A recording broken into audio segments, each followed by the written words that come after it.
Hi friends, இன்றைக்கி நம்ம வீட்டுக்கு தேவையான யூஸ்ஃபுல்லான டிப்ஸ் தாங்க பார்க்க போகிறோம். மேட்டை நீங்கள் துவைக்காமலே 5 நிமிஷத்துக்குள்ளேயே பளிச்சுன்னு மாறிடுங்க. அது எப்படின்னு சொல்லி பார்க்கலாம். வீடியோவை ஸ்கிப் பண்ணாமல் பாருங்கள். ஃபஸ்ட்டு டிப்ஸு என்னென்னு சொல்லி பார்க்கலாங்க. உங்கள் வீட்டில் யூஸ் பண்ணாத பழைய வளையல் இருந்தால் எடுத்துக்கோங்க. நான் இன்றைக்கி ஒரு 5 வளையல் போல் எடுத்துருக்கேங்க. அதுக்கப்புறம் நம்ம சேஃப்டி பின் எடுத்துக்கலாங்க. சேஃப்டி பின் எடுத்துகிட்டு 2 வளையல் நம்ம ஜாயின் பண்ணிக்க போகிறோங்க. ஃபஸ்ட்டு நம்ம 2 வளையல் நம்ம ஜாயின் பண்ணுங்க. அதுக்கப்புறம் இதே போல் இன்னொரு ஊசி எடுத்து இதே போல் நீங்கள் ஜாயின் பண்ணிக்கோங்க. இதே மாதிரி எல்லா வளையலும் நம்ம ஜாயின் பண்ணி எடுத்துக்கலாங்க. பாருங்கள், இப்போ நம்ம ஜாயின் பண்ணி எடுத்தாச்சுங்க. இந்த மாதிரி நீங்கள் எடுத்து வச்சதுக்கப்புறம் பார்த்தீங்கன்னா நம்ம வீட்டில் நம்ம அடிக்கடிக்கு யூஸ் பண்ணக்கூடிய கிளிப்ஸ் எல்லாமே நீங்கள் எடுத்துக்கோங்க. இது போல் நீங்கள் சின்ன கிளிப்ஸாக இருக்கட்டும், பெரிய கிளிப்ஸாக இருக்கட்டும், எந்த கிளிப்ஸாக இருந்தாலும் பரவாயில்லைங்க. உங்கள்கிட்ட எத்தனை கிளிப்ஸ் இருக்கோ அந்த கிளிப்ஸ் எல்லாம் நீங்கள் இது போல் வளையலில் நீங்கள் மாட்டி வச்சுக்கோங்க. இந்த மாதிரி நீங்கள் வளையலில் மாட்டினதுக்கப்புறம் நீங்கள் பார்த்தீங்கன்னா இப்போ இதை கொண்டு போய் நம்ம ஆணியில் மாட்டி வச்சுக்கலாங்க.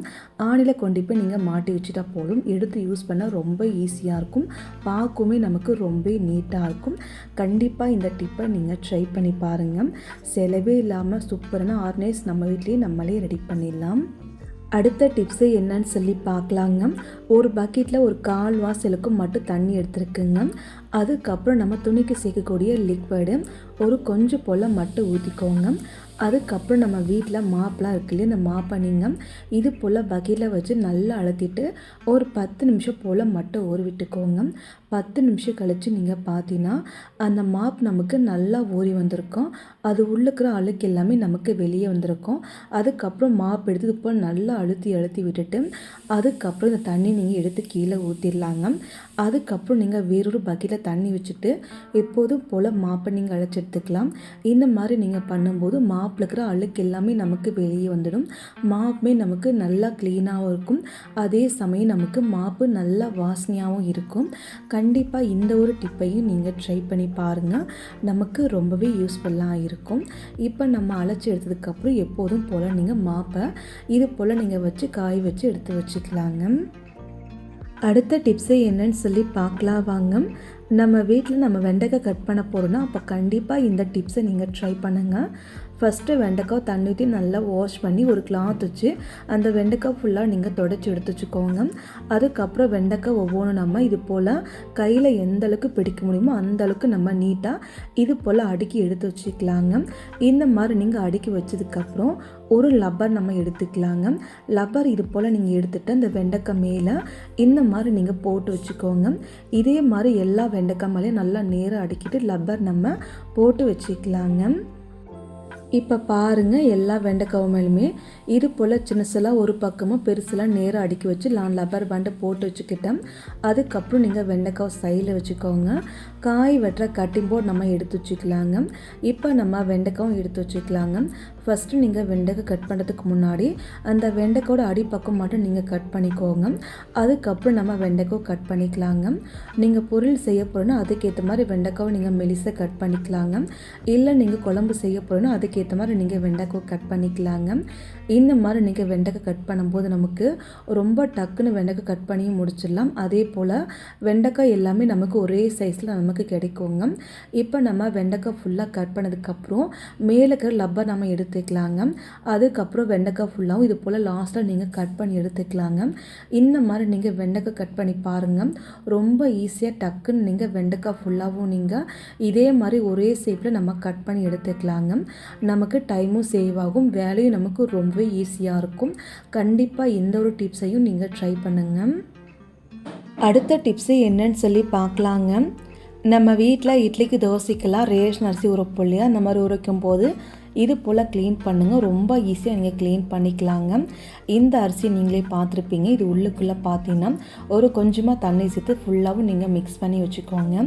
அதுக்கப்புறம் கல்லுப்பு கொஞ்சமாக நம்ம சேர்த்துட்டு மறுபடியும் நம்ம அரிசி ஃபுல்லாகவும் மூழ்கிற அளவுக்கு நம்ம தண்ணி ஊற்றிக்கலாங்க.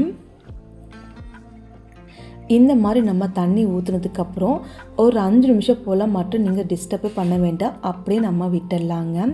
5 நிமிஷம் கழித்து மறுபடியும் நீங்கள் பார்த்தீங்கன்னா கை வச்சு நல்லாவே நீங்கள் அரிசி ஃபுல்லாகவும் நீங்கள் மிக்ஸ் பண்ணிக்கணுங்க.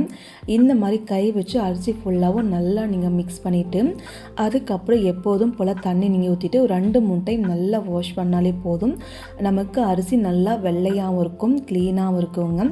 இதுவே நீங்கள் நார்மலாக அரிசி நீங்கள் க்ளீன் பண்ணும்போது கிட்டத்தட்ட ஒரு 6 டைம் 7 டைம் க்ளீன் பண்ணால் மட்டும்தாங்க அரிசி நமக்கு வெள்ளையாக வரும். ஆனால் இந்த மாதிரி நீங்கள் உப்புக்கல் சேர்த்து நீங்கள் க்ளீன் பண்ணும்போது ஒரு 4 டைமுக்கு அரிசி ஃபுல்லாகவும் நல்லா வெள்ளையாக இருக்கும், க்ளீனாக இருக்கும். இப்போ பாருங்கள், அரிசி ஃபுல்லாகவும் நான் வாஷ் பண்ணிட்டு மொத்தமாக 4 டைம் மட்டும்தாங்க வாஷ் பண்ணேன். 5வது டைம் நான் தண்ணி ஊற்றி நான் ஊற வச்சுக்கிறேன். இது போல் ரேஷன் அரிசி நீங்கள் க்ளீன் பண்ணி பாருங்கள், அரிசி நல்லா வெள்ளையாக இருக்கும், சுத்தமாக இருக்குங்க. அடுத்த டிப்ஸு என்னன்னு சொல்லி பார்க்கலாம் வாங்க. நம்ம வீட்டில் இது போல் சின்ன சின்ன மசாலா பாக்கெட்டில் வாங்கி நம்ம பாதி கட் பண்ணி பாதி யூஸ் பண்ணிட்டு பாதி நம்ம மடித்து வடித்து அப்படி நம்ம வச்சுருவோங்க. அந்த மாதிரி பண்ணும்போது என்ன ஆகும்னா அந்த மசாலா வாசனை எல்லாமே நமக்கு போயிடும். அது மட்டும் இல்லாமல் அந்த பேக்கெட் உள்ளுக்குள்ளே மசாலா எல்லாமே நமக்கு சின்ன சின்ன உருண்டையாக நமக்கு கட்டிக்குவோங்க. அந்த மாதிரி கட்டாமல் இருக்க ரொம்ப நாளைக்கு ஃப்ரெஷ்ஷாக இருக்க இது போல் நீங்கள் ஸ்டோர் பண்ணுங்கள். அந்த மசாலா பாக்கெட்டு இது போல் 2ஆக மடிச்சுட்டு அதுக்கு மேலே நீங்கள் துணி காய போடுற கிளிப்பை நீங்கள் போட்டு விட்டுக்கோங்க. நீங்கள் 2 மசாலா பாக்கெட் இல்லைனா நீங்கள் 3 மசாலா பாக்கெட்டு கூட இந்த மாதிரி மடித்து நீங்கள் கிளிப்பை போட்டு வச்சுக்கோங்க. இப்போ இந்த மசாலா பாக்கெட்டை நீங்கள் சைடில் வச்சுக்கோங்க. இதை நம்ம எப்படி ஸ்டோர் பண்ணலான்னு சொல்லி பார்க்கலாம். உங்கள் வீட்டில் ஏதாச்சும் பழைய பிளாஸ்டிக் பாக்ஸ் ஏதாச்சும் இருக்கு இல்லையா, அந்த மாதிரி பாக்ஸ் எடுத்துக்கோங்க. இப்போ நம்ம வச்சுருக்க மசாலா பாக்கெட் எல்லாமே நம்ம இந்த மாதிரி பாக்ஸ் உள்ளுக்குள்ள நான் வச்சுக்கிறேங்க. இப்போ பாருங்கள், மசாலா பாக்கெட் எல்லாமே நான் பாக்ஸுக்குள்ளே வச்சு மூடி போட்டு நீங்கள் இதை கொண்டு போய் நார்மலாக ஃப்ரிட்ஜுக்குள்ளே வச்சு நீங்கள் ஸ்டோர் பண்ணிக்கலாம். அப்போல்லாம் நீங்கள் வெளியே வச்சு நீங்கள் ஸ்டோர் பண்ணிக்கலாம். இந்த மாதிரி நீங்கள் பண்ணும்போது மசாலா பாக்கெட் நமக்கு எப்பவுமே ஃப்ரெஷ்ஷாக இருக்கும், உருண்டையுமே நமக்கு கட்டாமல் இருக்குங்க. அடுத்த டிப்பே என்னன்னு சொல்லி பார்க்கலாம் வாங்க. நம்ம வீட்டில் மேட்டு எவ்வளோ அழுக்காக இருந்தாலும் பரவாயில்லைங்க, இந்த 2 பொருள் மட்டும் நீங்கள் சேர்த்தா போதும், துவைக்காமலே மேட்டு 5 நிமிஷத்துக்குள்ளே பளிச்சுன்னு மாறிடுங்க. அது எப்படின்னு சொல்லி பார்க்கலாம். ஃபஸ்ட்டு மேட்டை ஓரளவுக்கு நீங்கள் தண்ணி எடுத்துக்கோங்க. ஒரு மூடி போல் மட்டும் நம்ம துணிக்கு சேர்க்கக்கூடிய லிக்விட் நம்ம சேர்த்துக்கலாங்க. அதுக்கப்புறம் இது கூடவே நீங்கள் உப்பு கல் ஒரு பாதி டீஸ்பூனுக்கு மட்டும் எடுத்துக்கோங்க. அதுக்கப்புறம் கை வச்சு நல்லா நம்ம மிக்ஸ் பண்ணிக்கலாங்க. இந்த மாதிரி நல்லா நம்ம மிக்ஸ் பண்ணதுக்கப்புறம் நம்ம வீட்டில் எவ்வளோ அழுக்கான மேட் இருந்தாலும் பரவாயில்லைங்க, அத்தனை மேட் எடுத்துக்கோங்க.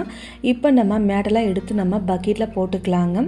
இந்த மேட் எப்படி இருக்குன்னு நீங்களே பார்த்துக்கோங்க, எவ்வளோ அழுக்காக இருக்குது நீங்களே பாருங்கள். இப்போ இந்த மேட் எல்லாமே நான் தண்ணிக்குள் நான் ஊற வச்சுக்கிறேங்க.